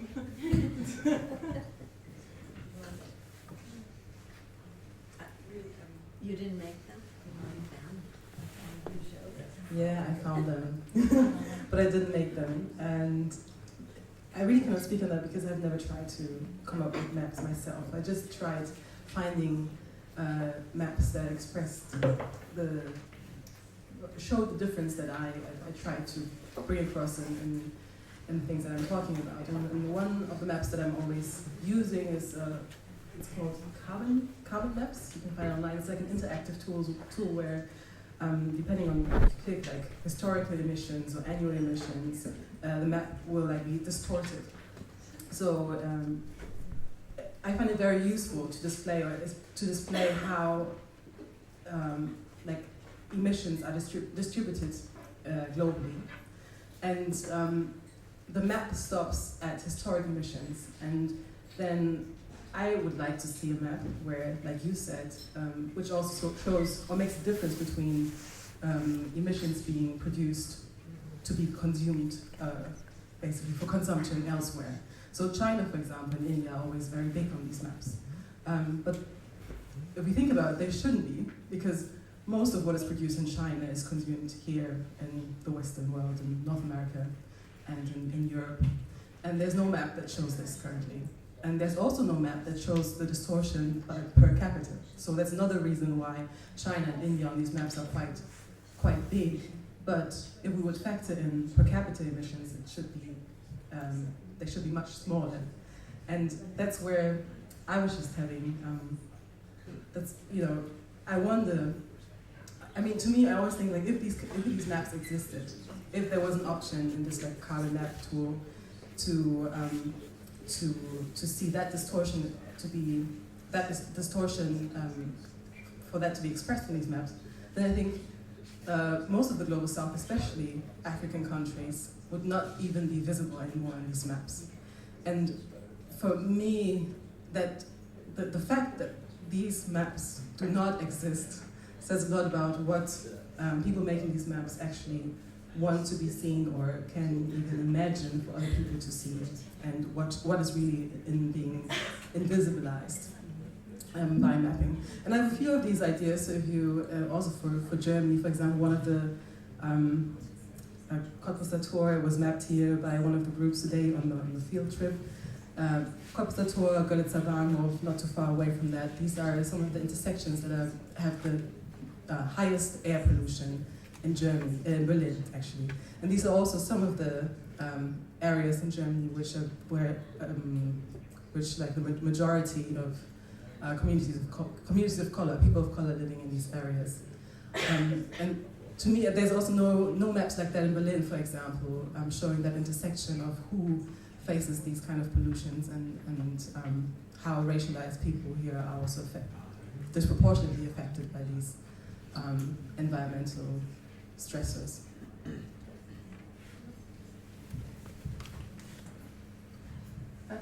So one of the examples that I cited from my own work included a community that whenever I did presentations, they would say, one, they had never seen the community before, primarily because they had heard the name in terms of on the media, being a place where it was violent, drug trafficking, prostitutes, etc. A few people actually knew exactly where it was located, or if they had actually seen it. They'd never seen it on a map. It existed on no official city map.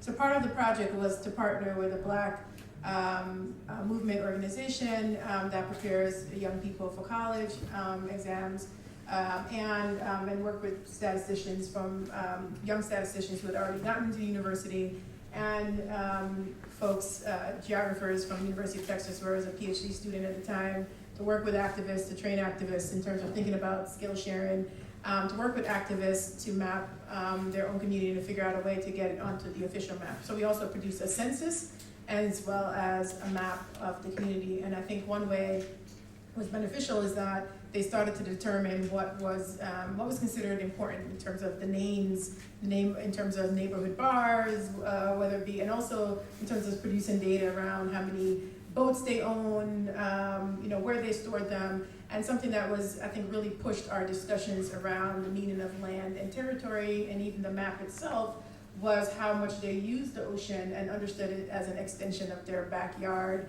And people, for example, fishermen who had been fishing the same space in the ocean for decades could tell you precisely where it was located, and using, for example, their vision of the city from their boat, as well as the technological tools to map those spaces in the Bay of All Saints. So I think that was one kind of collaborative mapping project that was useful for them to kind of understand the community itself, but also to make the claim, the political claim, to justify remaining on the land as a historic fishing colony, right? So I think those are tools in terms of collaborating with academics to buttress their demands for land and land rights and housing justice.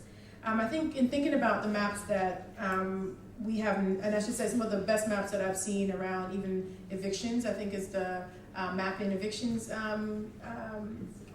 mapping project. I can't remember the precise name, but I think that's one of the best projects I've seen. But and as well as the maps that were produced on Stop and Frisk by, or some of the data that was produced by Stop and Frisk in terms of visualizing the data by all the stops, as well as the ACLU, et cetera, as well as the $1 Million blocks, the $1 Million stops, and all of those projects that have emerged. I think one of the maps that I would like to see, or some of the visualizations that I would like to see, is precisely how the poorest Black and brown communities tend to be the ones who reuse,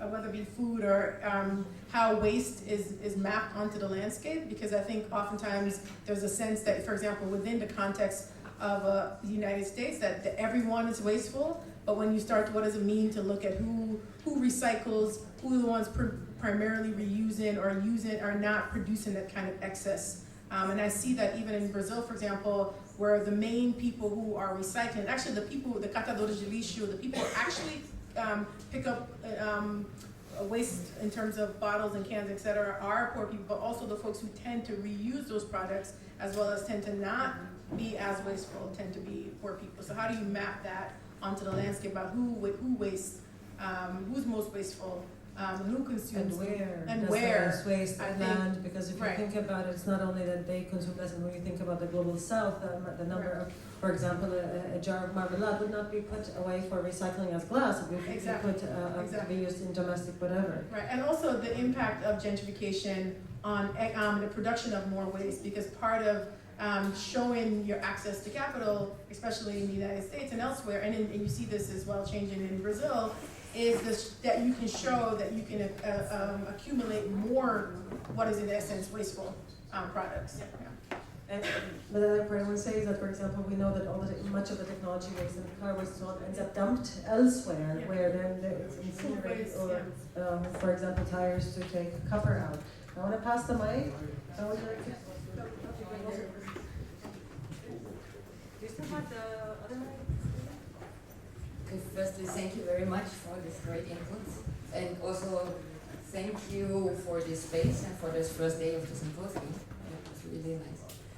And my questions relate maybe less to a map than to the space that we are in, and also because I think Keisha said you're activist first and then academic, and we have academia sitting here, and I thought also that your question goes into this direction, that a real radical mapper can only work from outside the university. So I would like to ask, because it's also my contradictions and my experiences, how do we deal with this safe space? How do we share it? How do we, maybe also you, as much as I understood, you're not in academia. How do you perceive it? That we sit here and we talk this and we know all this. Maybe also relating, like, how do we scale, which is a bit, I don't know if that's the right word, but how do we, or would you like to speculate or map out your strategies between real life and the university and the knowledge? You're looking at me, but I'm not sure. Well, being at a public university, different than being at a private and wealthy university, I could say that it's not like not the real world. We are very much part of the real world, being disinvested, being, disciplined, being being adjuncted, like there's lots and lots of things that are leading to insecure lives, that are leading to, increases in tuition and decreases in whatever service you think academia provides. But, stepped up hours, stepped up exploitation, people getting degrees without any sense that they could ever get a job anywhere except in a kind of contingent workforce. So those things are real, and there's lots of activism in and around universities, and the key to me should be that it's not separate from the bigger community activism, so that, and that's where social reproduction comes in. If you are looking at how do we make the world, how do we make knowledge, how do we make people who have different kinds of skills and capacities and interests, the university is just part of a larger educational complex, but also about housing and about policing and about, that all of these things are connected, and by not seeing the connections, we enable the oppression and the exploitation and the further diminution of the capacity of what we can do. That's not to say like, oh, my life is so horrible because I'm a professor. I'm lucky that I get, I have tenure, I have a secure job, I can be an activist and an academic, and I can advocate for that, but I don't see the same future available to students who are working with me, who are much, who could say, well, who the hell cares? I'm not going to get a real job anyway. I might as well be on the ramparts. And, but I understand I'm speaking from a privileged position. And I just need to take that privileged position to say something about Bill Bungie, because he was inspirational and he was problematic in the deepest ways. And working with Gwendolyn Warren, who was the co-director of that project, who was a high school student, a young girl, a black girl, working with a giant white professional guy who came from a ruling class family, and she gave him as good as he gave her. But what she described, and there's a film available, me interviewing her, and it's powerful. I always joke, like, I asked her one question, and 45 minutes later I thought, well, maybe I'll ask one more question. So and one of the things she said was and it connects totally to the question of colonialism. Like, they came to our neighborhood and discovered us. We were activists already. We knew the problems in our community. She was already an activist about the crappy school system of Detroit. And she was not discovered, then she said, we were their Sacagawea.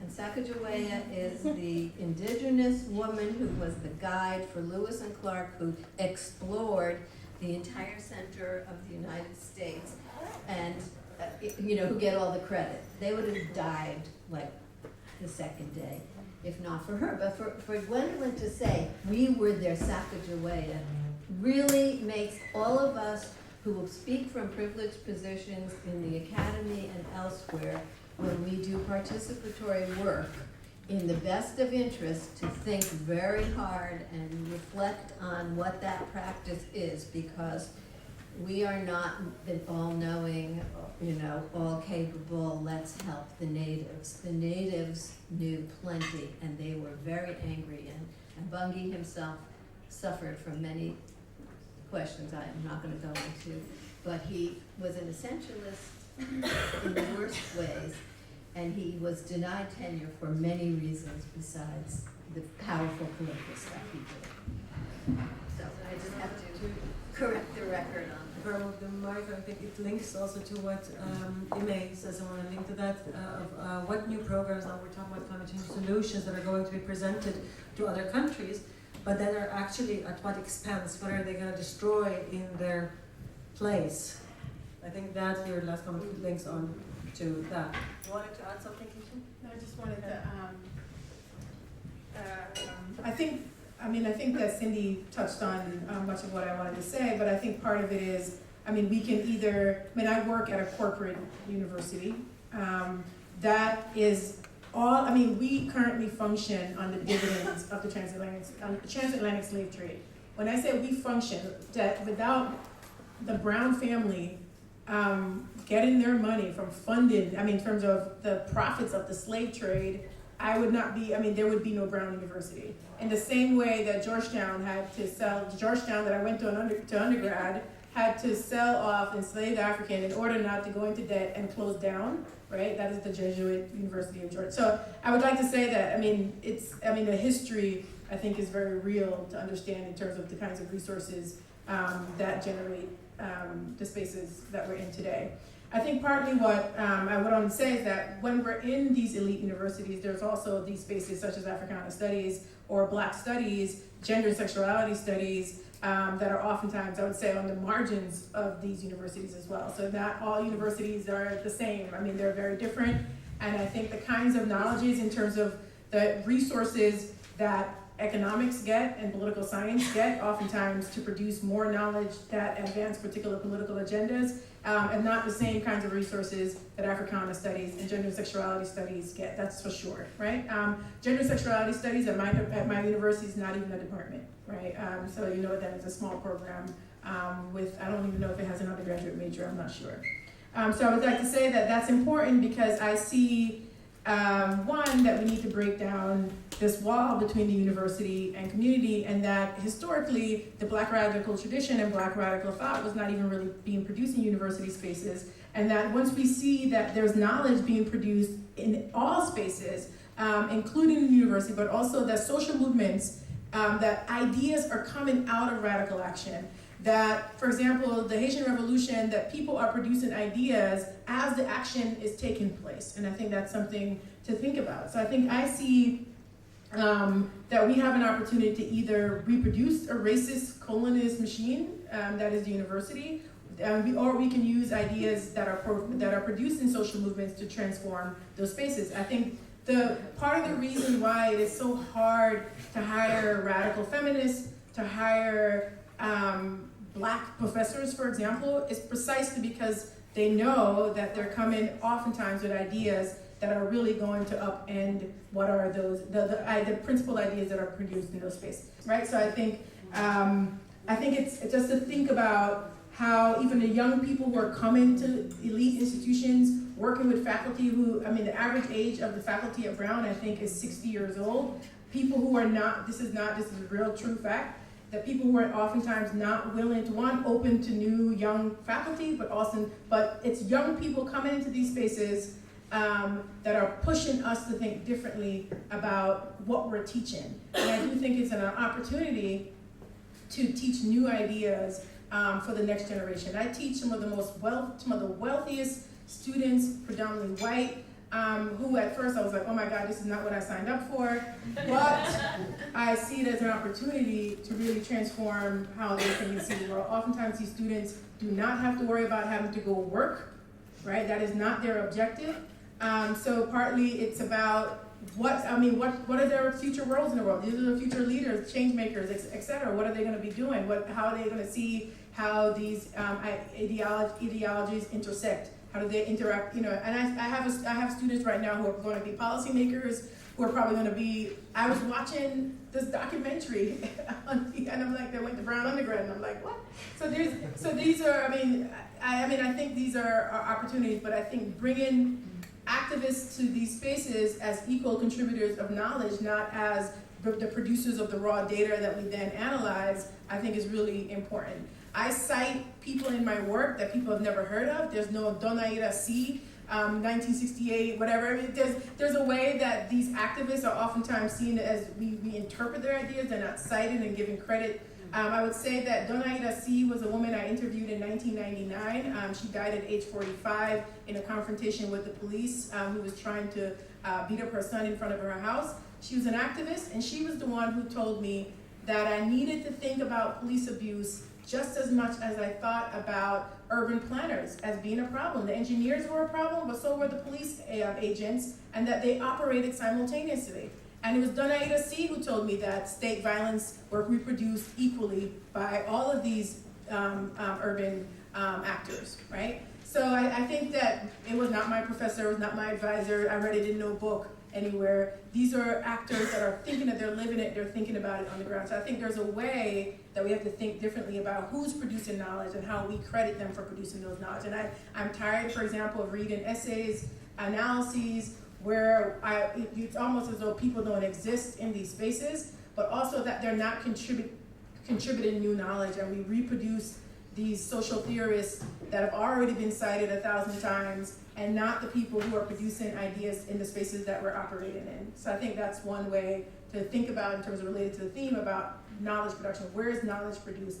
And that's why I wrote an essay about that knowledge is being produced in social movements, classrooms, in neighborhoods. People are reading, they're talking, they're having conversations, they're critiquing capitalism, and there's all kinds of ideas coming out of these spaces that we need to center in our work instead of reproducing, oftentimes, white supremacist, heteropatriarchal ideas that, and literally, we are reciting these ideas instead of looking for new, fresh ideas about ways to transform our existing realities. Right? So, because you want to get published.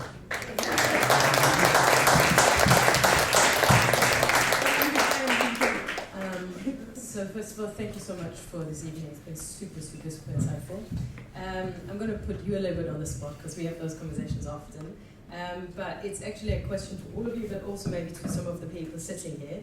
I think one of them, I'm not an academic to start off with, and I was kind of struck a little bit by the title Adaptation, because what you also really clearly explained, there's also an issue of elimination. So I don't think there's any reason to adapt to something that's no longer existing. And I think if we, and that's my question mostly, is like, okay, we have all this knowledge production, you talked about cartography, you talk about literature, you talk about all these different types of knowledge production, then how does it translate into action? And you talked about university versus non-university students. But then we also have, and maybe specifically talking about Germany now, so one of the biggest social movements we have at the moment is the climate, the future, Friday Future people, and the right-wing movement, which is totally against anything that you talked about today. So my question is very much like, how do we, on one hand, mobilize different types of critical or social justice or environmental justice, climate justice groups, because it seems to be quite segregated. But also my question is, how do you, when you produce all this knowledge, when you have community action going on, how does it translate into actual policy change? because when you look at the policies on a global level, they never talk about loss and damage, for instance. Sometimes compensation comes in, but you talked about colonialism, and essentially it's an anti-capitalist agenda, isn't it? And that goes back to the colonial past and present. And that's something that obviously no one wants to talk about. So do you have any examples, or do you have any examples where you're involved or that you know where people sort of mobilize to actually create a change for their existing or for their lives? And we're able to, so for example, following up, you mentioned a number of alternative kinds of maps that you produced. Do you know whether any of them did influence policy in the end, or did it end up, because part of the problematic today is that we have so many people producing so many maps, but how many of them are actually making it to be the difference? I just want to use the example of Odebrecht. Many of you may be you might know about Odebrecht, the construction firm responsible for reconstruction around the Miami airport, a lot of reconstruction in Angola, all over Africa, and that their executives are now serving prison terms for having bribed many governments around the world to get those mass construction contracts, right? So here was a small community, the one that I was working as an ethnography in, that was criticizing Odebrecht, that was building a 37-story luxury high-rise next door, right? So I would say that it was one of those, a small group of women activists and black women who are oftentimes already collectively perceived, if not prostitutes, as prostitutable, as a term that they've come up with. Right? So these are women who are already on a small scale criticizing the actions of Odebrecht in the city of Salvador that then over time had a ripple effect in terms of how they start to see the company. And I would say that Odebrecht produced these brochures to sell their high-rises, their luxury condos, that actually that included on the map of where the building was going to be located, green trees and et cetera, and the neighborhood was just a bunch of trees. People actually the neighborhood wasn't even featured on the maps that they produced. Anyway, over time, you can see that even just taking on this mega construction firm and what that meant in terms of even bringing to light today in the last 5 years in terms of the incarceration of executives, and how a small social movement can have an impact in terms of a broader discourse around corruption and the violence of mass development and how it impacts local communities. I think another project that I've been exploring and writing about more recently, and I just presented a paper on what in the movement in Sao Paulo called these occupations, right? Occupation very differently from how we understand occupation, whether it be occupation of Palestine and elsewhere, but these ocupações that end up being the occupation of empty high-rise buildings that are in essence part of the urban waste, right? So thousands of buildings in Sao Paulo that are no longer in use. And if the building has been identified as having not serving its purpose, so by law, buildings have to serve a purpose in terms of a public good, in terms of public use, and if they're not being used, homeless activists occupy them and give them new life, put back the utilities, put the utilities on, electricity, and what it means to start to mobilize occupation and occupying these buildings is a new way of really upending in terms of capitalism, in terms of giving new life, giving people who would normally not have a place to live, a place to live. So that's something that I've been exploring. One of the maps that I forgot to mention earlier that I would love to see is what this new city looks like when people who have been pushed to the periphery of a city like Sao Paulo now demanding and claiming space in the center of the city of Sao Paulo. But also another map that I was thinking about is kind of the kinds of solidarity movements. How do you, I think something I thought about many years ago, I never had a chance to work on it, was how do you see not only the kinds of terms and the redefinitions of terms such as occupation that social movements are coming up with, but how they can connect with each other, right? So I brought activists from Colombia and Brazil to have conversations with each other, but how, for example, occupiers in Sao Paulo could have conversations with occupiers for, let's say, in Baltimore, the Occupy movement in Baltimore is a very different kind of movement. So basically, how can you map social movements onto the landscape and also find ways for them to build more networks around similar issues and have them connect with each other? How do you map these networks onto in some meaningful way? I mean, I think part of the question from Julia was directed at you. No, I just said we have this conversation often.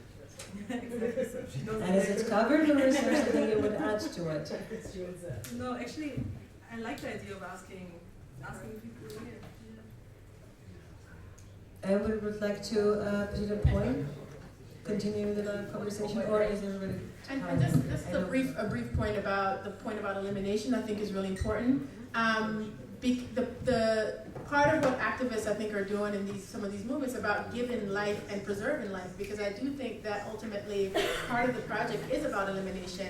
When you have almost 3 million people in the United States who are currently incarcerated, and another almost 21 million who are part of the carceral state in some form, who can't access even basic things like housing and unemployment, what does it mean for them to find new ways? And then look at cities like Sao Paulo, et cetera, and they operate in the informal market. What does it mean to, for example, give new life to these cities?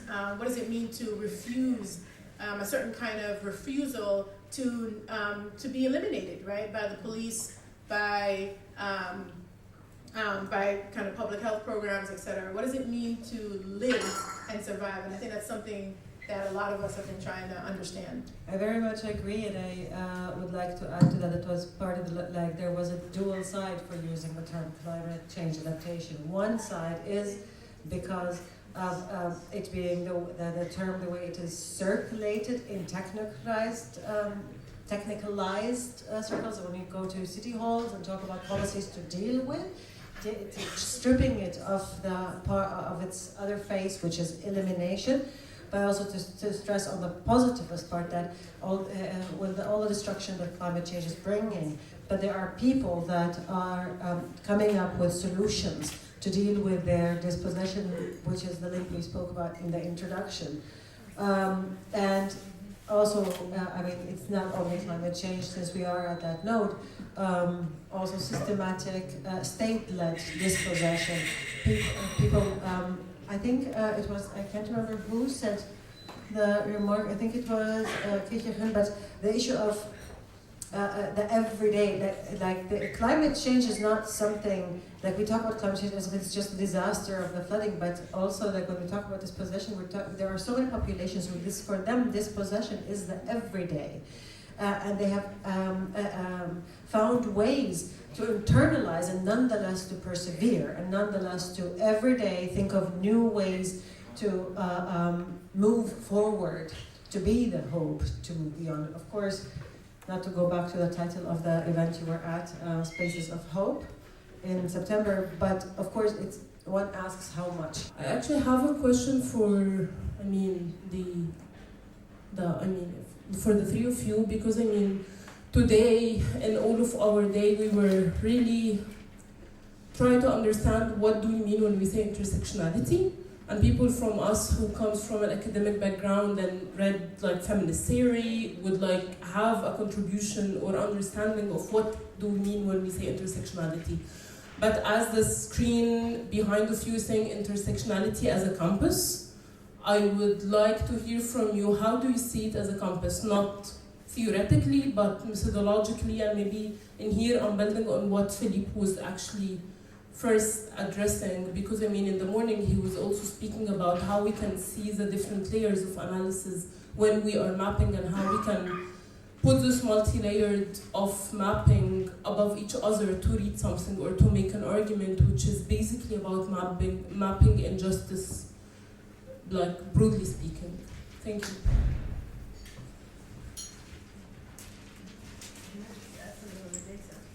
I think one of the interesting things, because I read this book before, like you can read the book by Catherine D'Ignacio online now, and one of the things which is quite interesting, they have a lot of theory, they have a lot of questions, but there's actually no, as far as I understood, no intersectional feminist data and practice. It doesn't exist. You can't visualize intersectional feminist data yet.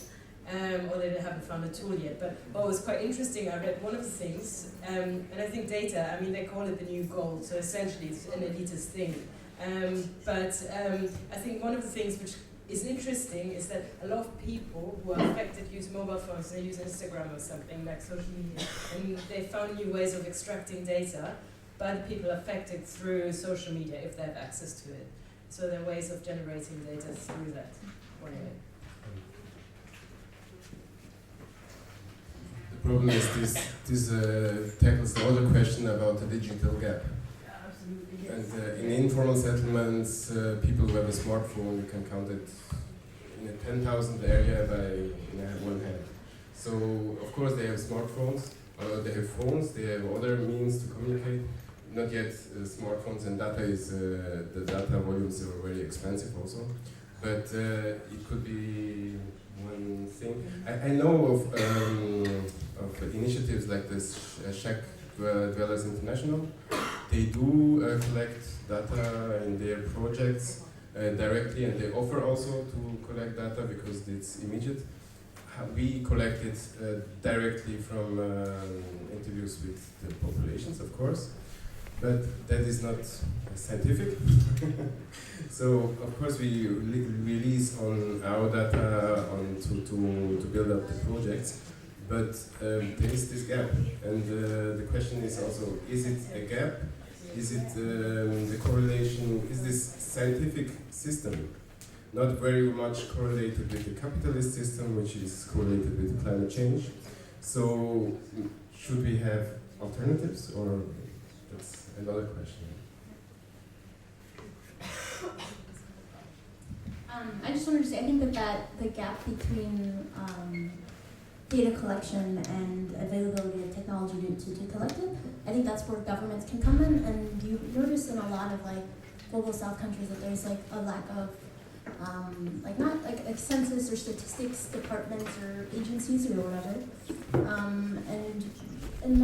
and that's where I think that governments can come in and they can gather data. Because there's a lack of it, and there's also the data that we do use generally comes from the UN, which has its own, at least for whenever I do a research paper or something, most of the data comes from either private organizations or from the UN.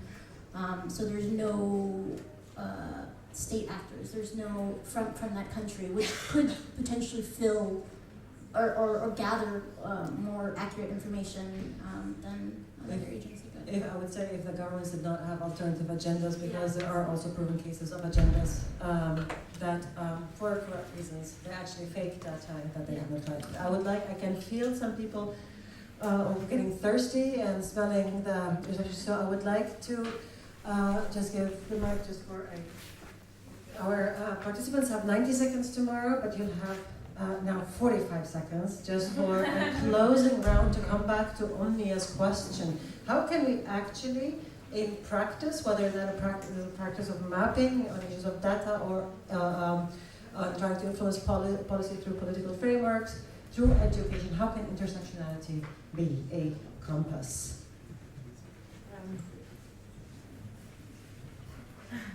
I just took up 10 seconds with my breath.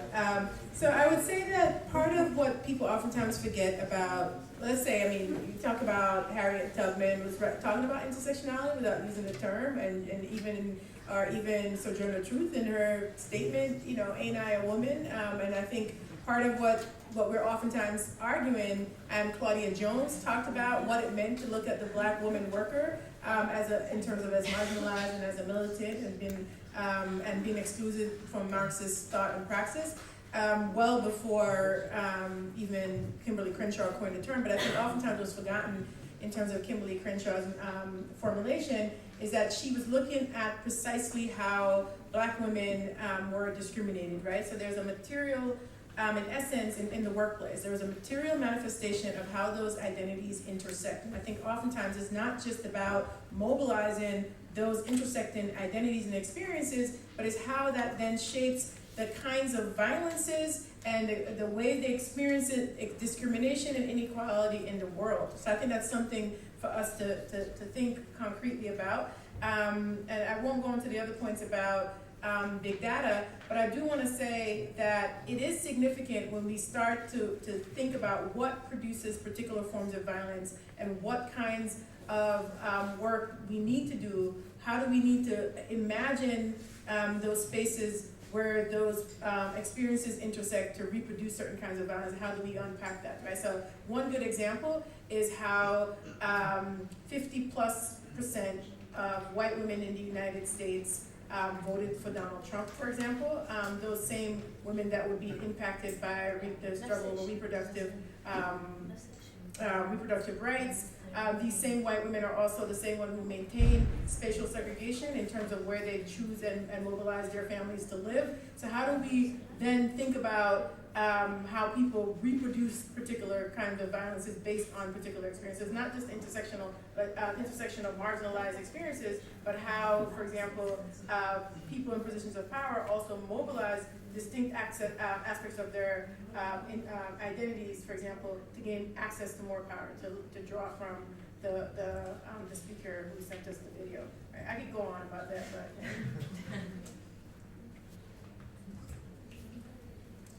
I feel like I kind of touched on that in my presentation in the sense that I think at the top, the root of all evil is like this Western dualistic worldview, cosmology, because actually that's the sort of, the glasses, the spectacles we're wearing, and we're seeing this world which tells us that there's something outside of ourselves, so that there's an other to be exploited. And whether it's sexism, racism, extractivism, it's all connected. It's all this other that's somehow, somewhere out there, and it's just there to be used, to be sometimes civilized, democratized, or can't think of the word, like word in English, gebändigt. So yeah, I think going to really tackling the root of this crisis really challenges us to go to the root of this perspective, the glasses that we're wearing and really seeing the world. A couple of things. I think that the question of intersectionality in terms of the axes of oppression and axes of difference that affect people in a kind of layered way, so that if you are a black woman who lives in the global south, there's a certain kind of oppression, exploitation that you experience that's different. But I think Keisha-Khan's last comment about thinking about the intersections of privilege are really important. Why do white women vote against their interests as women, perhaps, in order to maintain the racialized class position? But I wanted to talk about, just in my remaining 45 seconds, about physical intersections on a map. So it's different than what intersectionality means according to Kimberly Crenshaw and all kinds of theories that are very important and useful. But if we think about intersections of nodes of problems, like where do we have disinvested dwellings in areas that are sited next to noxious, like to an incinerator or waste, or places where environmental racism is paramount and obvious, which are also affected by climate change in particular ways because of sea level or because of tornadoes, heat waves, floods, etc., fires, all of these things that are happening. Not that my president thinks there's climate change or anything like that, but those intersections are really ways of seeing the concatenation of problems that are rooted in these racialized colonial imperial histories. And so how do you map that? And the idea of the contour lines in my Cartographies is something that connects struggles that have those kind of connected impacts in particular places. Or scaling intersections, to think about a lot of my work, which is about social reproduction and young people, is about how the child is a commodity, accumulation strategy, ornament, and waste. And the waste is the elimination, and the panic around waste produces a certain relationship to childhood. But that could be at at the domestic household scale, which also then has a regional carceral level, and also then has a global sort of impact. So the ways that we can think the intimate and the global as intersections is, I think, a useful way to reimagine intersectionality. Okay, I know that was 97 seconds. I don't know, I have I would like to thank you all for holding in there until now, although we went 20 minutes over time. I hope, I'm just feeling the conversation of restarting with talking about the compass, that we're not going to go there, but maybe you can take it further after the first drink or the first bite, if you wish to. And for our participants at the symposium, I hope we can pick up these topics again in the morning at 9:30. Thank you, everybody.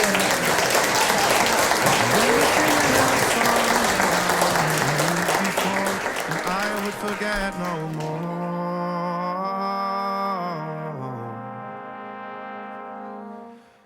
I saw the shadows on the wall, and I never felt so small.